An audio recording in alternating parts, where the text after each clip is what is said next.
Breezie. Tune in to the American dream.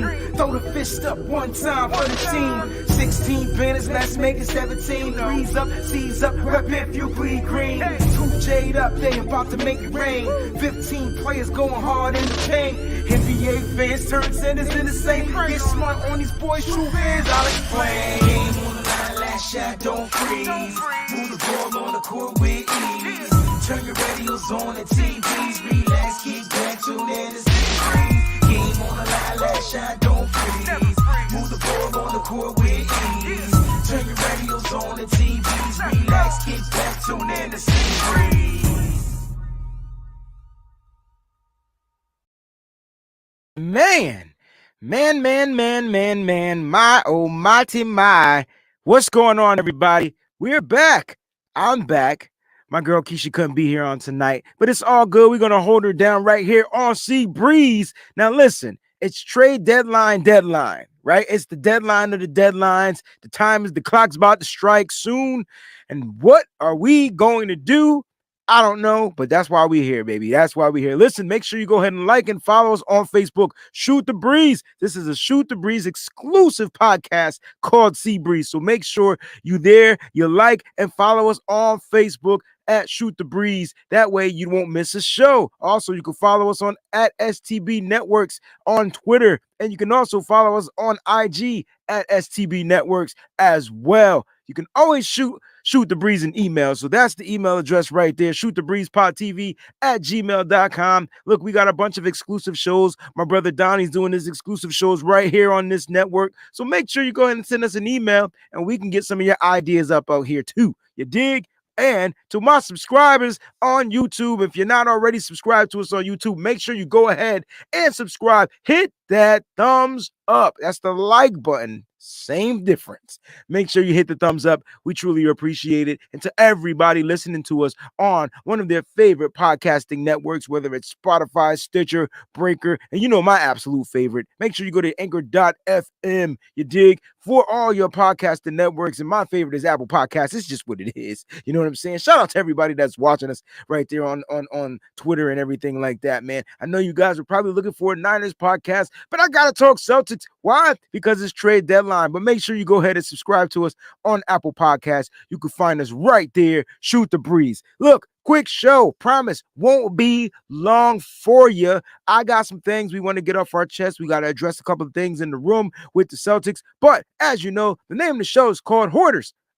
I wonder why. And if you're a Celtics fan, there's one thing that our general manager likes to do. He likes to build and stock draft picks.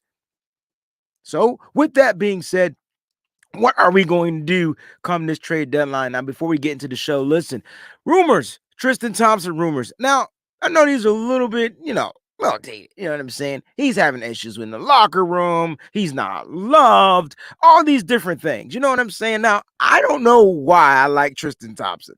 You know what I'm saying? I feel like he's the grittiest player on the Boston Celtics. Hands down. Like just gritty. Like old school gritty too. Don't get it twisted. Marcus Smart is tough. He's probably the toughest player on the Boston Celtics. But I'm talking about gritty, a person that doesn't care if they score a point or not. They're just going to get down, bang elbows, knock knees, punch you in the head, step on your feet, do all the gritty things. But the rumor is that he's not loved in the locker room, And so when this came out, I was saying to myself, oh boy, here come the party jokes. He loves the party. That's why he's probably out right now.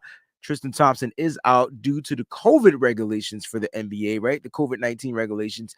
And a lot of people are thinking it's because he likes to party. He likes to go out there and have a good time. He's not wearing, I don't know what he's not doing. Anyway, he's not doing well against the regulations for the NBA, and therefore he's going to have to sit out another game due to the COVID protocol or whatnot. So he will not be playing tonight against the Milwaukee Bucks. But this is what I love about the Boston Celtics, all right? So as much as you want to talk trash about them, when the coach comes out and says, look, all right, there's been issues in the Celtics locker rooms. Those issues are false. End of discussion. End of discussion. Tristan's been a good teammate, a good guy. That's disappointing to hear something like that would be out there. Why are these rumors coming out? Why are these rumors about Tristan Thompson coming out? Is it because of the trade deadline? Is Danny Ainge looking to move Tristan Thompson? That's a possibility. I don't know. He hasn't played in 2 weeks. It's a possibility. He's trying to make sure Tristan is as healthy as an ox, and then you can kind of try to move him in some type of trade. Is that what's about to go down? I don't know. Are these smoke screens? Who knows? What I do know is that Kemba Walker came out, put the eye emojis out there, and says, "Look, man, look, y'all wilding out." Jaylen Brown spoke, and it's like when Jaylen Brown speaks, man, everybody listens. You know, he has that Malcolm X, Martin Luther King, Mahatma Gandhi type, people just gravitate to his voice and they listen. All right. And so once he said what he had to say, Brad came out and said what he had to say. And therefore, I believe 100% that the Tristan Thompson not liked in the locker room rumors are kind of like shut down, right? They're shut down. And so him not being like are false. All right. And so we're going to keep on moving with the show. Now, here's where we're going to get down to the nitty gritty. Okay. And so the biggest news out there right now for the trade deadline is the Celtics want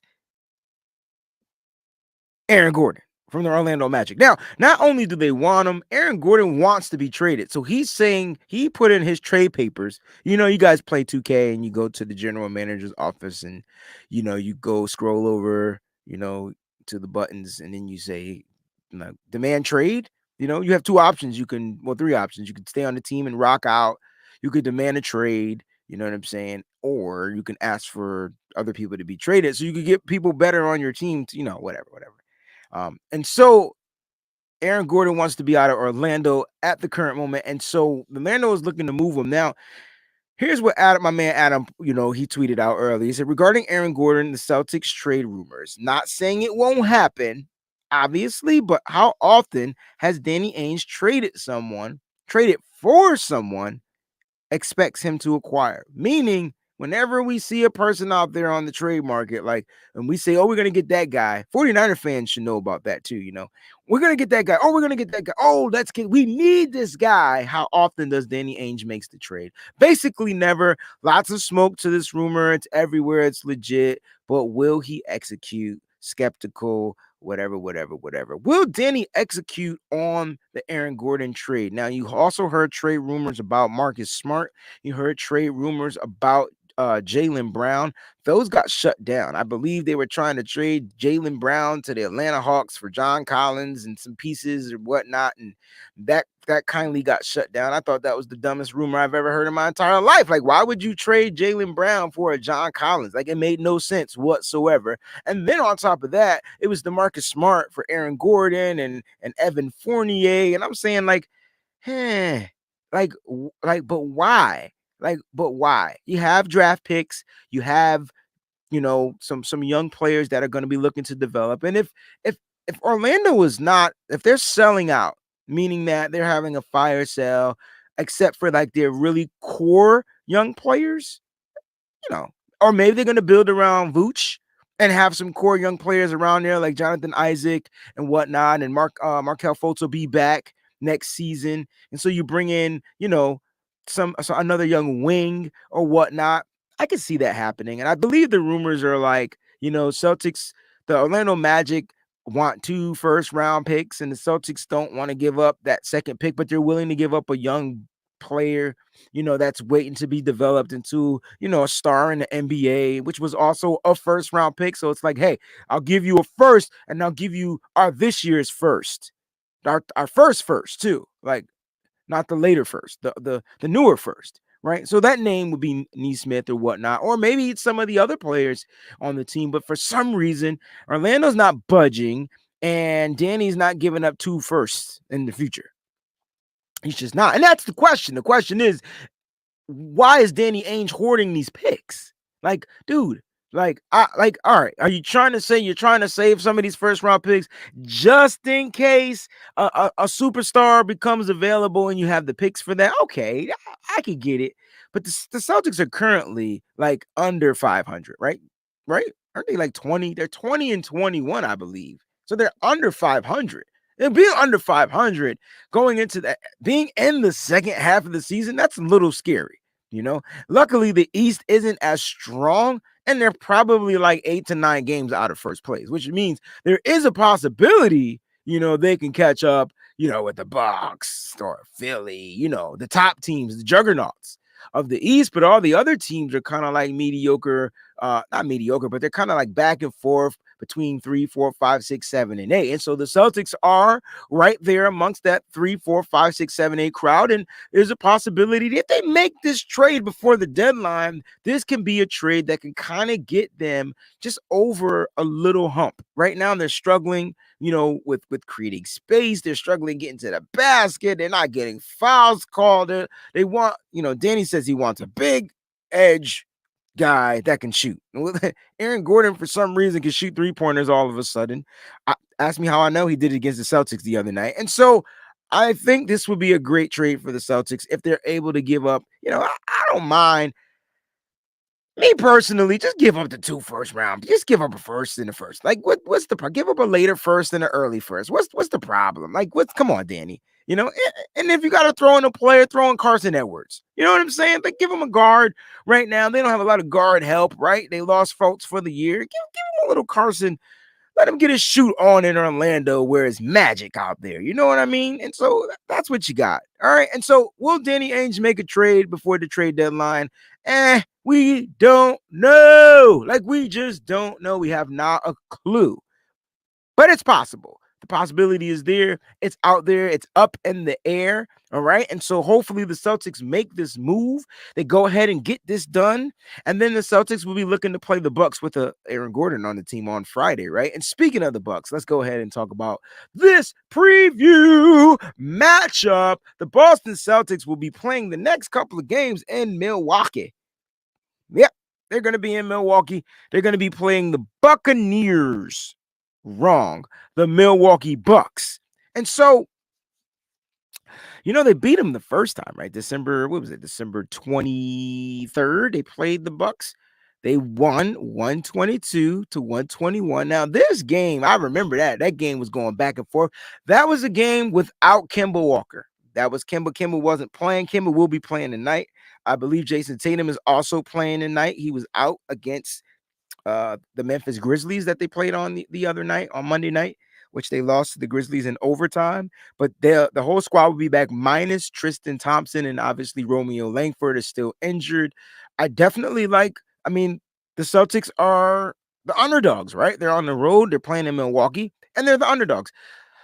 The Bucks are favored by 6 points. And so can the Celtics pull off another nail-biter win against a team with probably one of the best players in the NBA, right? We could probably honestly say Giannis was MVP past couple of seasons, and he's still balling at an MVP level, and he's hard to stop, right? And so the trick is to get that man into some type of foul trouble. If you can get 2 fouls on Giannis, attack him. Attack Giannis. Try to get him in with 2 fouls in the first quarter. Make them change up the way they have to play the game. And I'm not gonna lie to you. Drew Holiday's no slouch, man. He's a big guard, man. I wanted Drew Holiday. You know what I'm saying? PG says I'm gonna need a drink before tomorrow afternoon. Look, I don't know what's going on. I'm gonna need several drinks. One A, right? So I'm gonna need a 1 drink and then an A drink. So I'm gonna need something to get me over the 1 drink, right? And so the first drink I'm gonna need is for the Celtics to beat the Bucks, because if they don't beat the Bucks, I'm gonna be drinking away the pain. And then if the Celtics don't pull the trigger during the trade deadline, I'm gonna need a whole case of drinks, right? I'm just gonna go buy up the liquor store or something like that, because it's not a celebration moment. It's gonna be like a mourning, like, dang, Celtics didn't do it again. But you want to know something about the Celtics, guys? If the Celtics can find a way to just show some type of production from their bench, because I think that at the end of the day is where the Celtics falter, right? It's like the other night, Jeff Teague scores 26 points. He gets you 26 as a starting point guard, but he was attacking the paint. And I'm saying to myself, why doesn't he just attack the paint all the time, especially versus the second unit? I'm confused. I don't know. He's a veteran. He has to figure it out. He has to be better. If Jeff Teague is better, come this game, he's gonna have to defend, He's gonna have he's gonna have his hands full. I think DiVincenzo, and he's gonna have his hands full. But my point is, he has to be better, and he will be coming off the bench unless they decide to start Teague, start Kemba, start. We shall see. I don't know. Teague balled out last game. Is he worthy to be starting this game? Heck no. But Brad may be up to something with his lineup change. And if he does change the lineup again, it's going to be another lineup change, right? And so hopefully you find a way to confuse the Bucks, because the Bucks going to come out. I know for a fact that the Milwaukee Bucks remember that first game because Tatum stepped back and popped the shot right in Giannis's face. Right? He says, Giannis and Kapuko, I'm about to shoot this joint in your grill. And he did it. And that was Jason. That was Tatum pre-COVID. That was before he got, he came down with the COVID. He came in healthy as an ox, and he came out and balled out. And so, with that shot, that let us know that it was going to be this young man's team. Look, if the Celtics want to win this game, which they can, Kemba Walker's going to have to give you plus 20. All right, some way, somehow. I don't care if he shoots 19 free throws and get you one basket, 1 3, or whatever. That's plus 20. He's got to get you 20. Tatum and Brown is going to get you 20. And then the question is, who off the bench can keep the score going when your starters come out? All right, when those starters come out. And so that's what it's going to come down to, man. If the Celtics want to win tonight, and I say focus on tonight, bump Friday, even though you're playing them again, get the win tonight.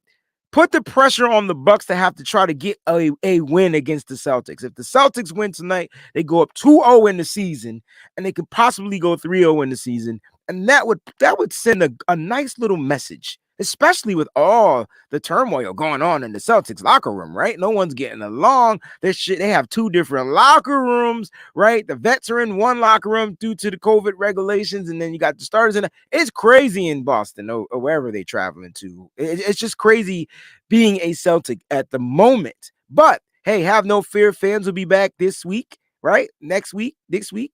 That's right. Yeah. Fans will be back.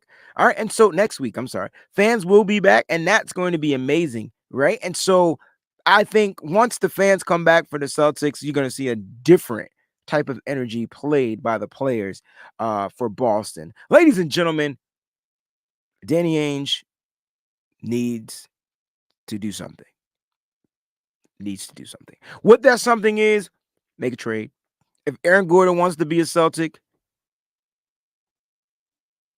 make Aaron Gordon a Celtic. Man, I'm your host, Wayne Breezie. It's been amazing. Thank y'all so much for tuning in to See Breeze. We'll see you when we see you. Hey, Celtics going to win tonight. I'm just going to put that out there. All right? See you when we see you, guys. Peace to the peace. Breezie. Tune in to the American dream. Throw the fist up one time for the team. 16 banners, let's make it 17. Breeze up, C's up, rep if you bleed green. 2 Jade up, they about to make it rain. 15 players going hard in the paint. NBA fans turn centers in the same. Get smart on these boys, true fans, I'll explain. Game on the line, last shot, don't freeze. Move the ball on the court with ease. Turn your radios on and TVs. Relax, kick back, tune in to see. Game on the line, last shot, don't freeze. Move the ball on the court with ease. Turn your radios on and TVs. Relax, kick back, tune in to see.